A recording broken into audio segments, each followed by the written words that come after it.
कभी तुमने नोटिस किया है, एक छोटी सी बात होती है, जैसे किसी ने तुम्हारे मैसेज का रिप्लाई नहीं किया और तुम्हारा दिमाग 10 पॉसिबिलिटीज बना लेता है। शायद वो मुझसे नाराज है, क्या मैंने कुछ गलत कर दिया, क्या मैं उसको पसंद नहीं हूँ। और फिर एक सिंपल सी सिचुएशन तुम्हारे दिमाग में पूरी मूवी बन जाती है। प्रॉब्लम ये नहीं है कि तुम ज्यादा सोचते हो, प्रॉब्लम ये है कि तुम्हारा दिमाग हर अनसर्टेनिटी का आंसर ढूंढने में लग जाता है। और कभी कभी तो ऐसा होता है कि जिस प्रॉब्लम को तुम सॉल्व करने की कोशिश कर रहे होते हो, रियल में तो वो एग्जिस्ट ही नहीं करती है, वो तो सिर्फ तुम्हारे माइंड में एग्जिस्ट करती है।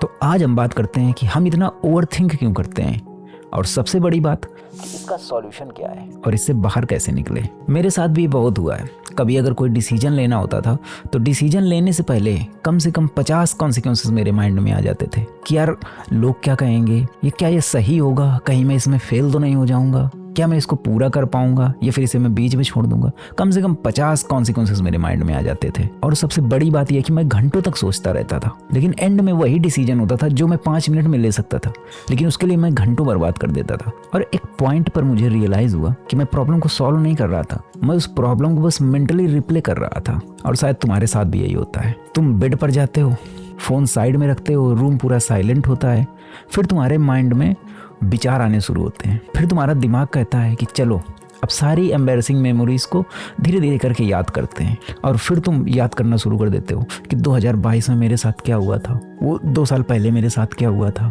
5 साल बाद मेरे साथ क्या होगा, कल क्या होगा आज। और इसी चक्कर में यही सोचते सोचते तुम अपने 2 घंटे 3 घंटे 4 घंटे जागते जागते कब बर्बाद कर देते हो ये तुम्हें भी नहीं पता चल पाता है। लेकिन एक्चुअली तुम्हारा दिमाग तुम्हें परेशान करने के लिए ये सब नहीं करता है। तुम्हारा दिमाग बस तुम्हें प्रोटेक्ट करने की कोशिश कर रहा होता है। क्योंकि जब तुम कोई बात सोचोगे कि कल क्या होगा, या जब तुम किसी चीज़ की चिंता करते हो, किसी चीज़ के लिए तुम थॉट माइंड में लाते हो, तो तुम्हारे माइंड को लगता है कि ये तो अनसर्टेन है। और माइंड को अनसर्टेनिटी कभी पसंद नहीं है। तुमने नोटिस किया होगा कि जब भी हमें किसी चीज़ का आंसर नहीं पता होता है तो हमारा माइंड उसमें पॉसिबिलिटीज़ क्रिएट करता है, क्योंकि ब्रेन का बेसिक ऑब्जेक्टिव है, ब्रेन का मोटिव ही यही, ब्रेन इस तरह ही प्रोग्राम किया गया है कि वो डेंजर को पहले आइडेंटिफाई करता है। जब भी दिमाग को लगता है कि अब मुझे डेंजर होने वाला है, मुझे खतरा आने वाला है, तो उसे पहले आइडेंटिफाई करता है। और ये प्रोग्रामिंग पुराने हमारे पूर्वजों से हमको मिली है। इसीलिए ऐसा होता है कि जब भी तुम अपने किसी फ्रेंड को मैसेज करते हो और वो सीन करने के बाद रिप्लाई नहीं करता है, तो तुम्हारा ब्रेन न्यूट्रल पॉसिबिलिटी से पहले निगेटिव पॉसिबिलिटी बनाता है। शायद वो बिजी होगा, ये एक सिंपल थॉट है, लेकिन शायद वो मुझसे इरिटेट हो गया है, ये एक निगेटिव थॉट है, और तुम्हारा माइंड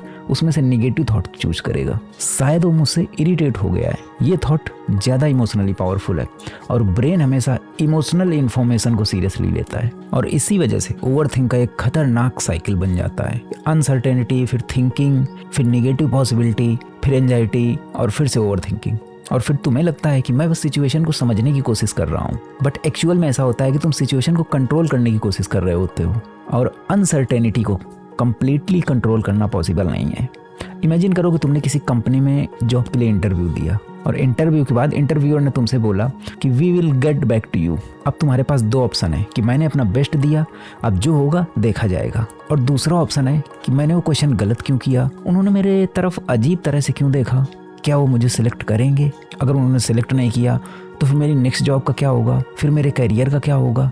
और धीरे धीरे एक इंटरव्यू का रिजल्ट तुम्हारे पूरी लाइफ का जजमेंट बन जाता है। ये ओवर थिंकिंग है। और नोटिस करो कि अभी रियलिटी में तो कुछ हुआ भी नहीं है, रिजल्ट तो अभी तक आया ही नहीं, लेकिन तुम्हारा माइंड, तुम्हारा दिमाग फ्यूचर में जाके उतना पेन फील कर चुका। शायद जो पेन तुम्हें रियलिटी पता होने के बाद ना होता, वो पेन तुम्हारे दिमाग ने फ्यूचर में जाके फील कर लिया। और इसी तरह रिलेशनशिप में होता है, इसी तरह करियर में होता है, मनी में, हेल्थ में, सब में इसी तरह होता है। और हर जगह हम व्हाट इफ के अंदर जीने लगते हैं। What if I fail, what if they leave, what if I make the wrong decision. लेकिन एक सिंपल क्वेश्चन है, what if things actually work out. हम इस पॉसिबिलिटी के बारे में इतना कम क्यों सोचते हैं। तो अब सॉल्यूशन क्या है। तो ओवर थिंकिंग का सॉल्यूशन ये नहीं है कि बस सोचना बंद कर दो, बिकॉज जितना तुम अपने माइंड से बोलोगे कि डोंट थिंक, वो उतने ही और थॉट्स लेकर आएगा।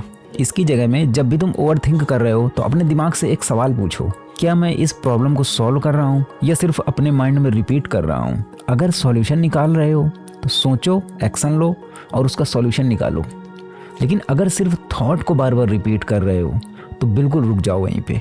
और सेकंड क्वेश्चन कि इस सिचुएशन में मेरे कंट्रोल में क्या है।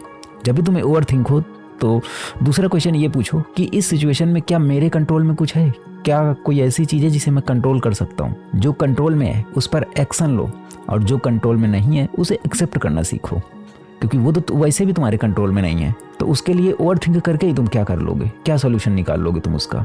और एक सबसे पावरफुल हैबिट कि थॉट को कभी फैक्ट मत समझो। तुम्हारा ब्रेन अगर बोल रहा है कि वो मुझसे नाराज है, तो इसका ये मतलब नहीं कि वो एक्चुअली नाराज है, ये सिर्फ एक थॉट है, और थॉट कभी भी रियलिटी नहीं होता है। और जब भी तुम्हारा ब्रेन फ्यूचर की 10 निगेटिव पॉसिबिलिटीज़ बनाने लगे, तो उसको हमेशा यही बात बोलो कि अभी मेरे पास इसका कोई प्रूफ नहीं है, तो मैं ये निगेटिव पॉसिबिलिटीज़ क्यों बनाऊं। अगर मेरे पास कोई इसका प्रूफ हो तब तो मुझे ये पॉसिबिलिटीज़ बनाना सही है, लेकिन जब मेरे पास कोई प्रूफ ही नहीं है तो मैं ये नेगेटिव पॉसिबिलिटीज़ बनाऊं क्यों। और यही एक छोटी सी लाइन तुम्हारे थॉट और रियलिटी के बीच में डिस्टेंस पैदा करती है। और फाइनली एक्शन लो। ओवर थिंकिंग का अपोजिट लेस थिंकिंग नहीं है, ओवर थिंकिंग का अपोजिट है एक्शन। अगर करियर को लेकर टेंशन है तो कुछ सीखो, कुछ नया सीखो। अगर रिलेशनशिप को लेकर टेंशन है तो बात करो। अगर डिसीजन लेना है तो इन्फॉर्मेशन कलेक्ट करो और डिसीजन लो, बिकॉज क्लैरिटी सिर्फ सोचने से नहीं, एक्शन लेने से आती है। शायद तुम्हें कभी किसी ने ये ना बताया हो, लेकिन हर थॉट को सॉल्व करना जरूरी नहीं है, हर पॉसिबिलिटीज़ का आंसर जानना जरूरी नहीं है, और हर सिचुएशन को कंट्रोल करना जरूरी नहीं है। कभी कभी तुम्हें बस अपनी लाइफ को अनफोल्ड होने देना है। तुम्हारी लाइफ का सबसे बड़ा प्रॉब्लम ये नहीं है कि तुम्हारे पास आंसर नहीं है, शायद प्रॉब्लम ये है कि तुम आंसर मिलने से पहले ही 100 क्वेश्चन क्रिएट कर लेते हो। इसलिए अगली बार जब भी तुम्हारा माइंड कहे what if something goes wrong, तो एक बार खुद से पूछना कि what if everything turns out fine, और फिर जो तुम्हारे कंट्रोल में है उस पर काम करो, और बाकी लाइफ को थोड़ा जीने दो, सिर्फ उसे एनालाइज मत करो। बिकॉज तुम्हारी ज़िंदगी हर पॉसिबल फ्यूचर को एनालाइज करने के लिए नहीं है, तुम्हारी ज़िंदगी एक्चुअली प्रेजेंट में जीने के लिए है। और शायद तुम्हें अपनी लाइफ को फिक्स करने से पहले अपने दिमाग को थोड़ा सा रेस्ट देना सीखना है। आई होप कि आज के इस वीडियो ने तुम्हारी लाइफ में कुछ वैल्यू ऐड की होगी। तो चैनल को सब्सक्राइब कर देना और वीडियो को शेयर कर देना किसी अपने के साथ जिसे इस वीडियो की ज़रूरत हो। मिलते हैं आपसे नेक्स्ट वीडियो में।